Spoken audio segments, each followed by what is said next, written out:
You are not interested in the prejudicial question that I am going to raise, Mr. Chair?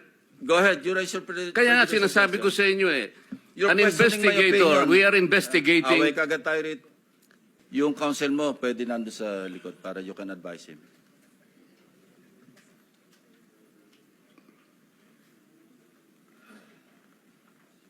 Are you ready?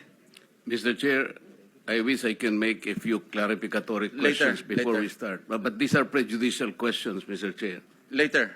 Let's hear first from the principal witness this morning. No, but these are prejudicial questions, Okay, Mr. go ahead, Chair. go ahead, go ahead. Foremost to my mind, Mr. Chair, is the integrity, the impartiality, and the objectivity of the proceedings of this committee.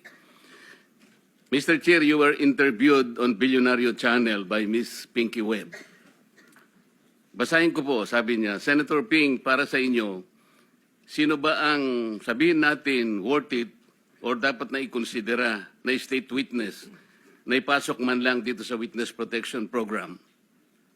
And you responded, at this point between Diskaya and Bryce Hernandez,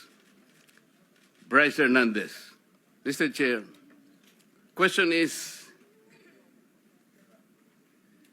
does the chairman has the prerogative or the right to make judgment? No. That's my perspective, no? That's my personal opinion outside of the hearing or outside of this hall. So don't question my opinion.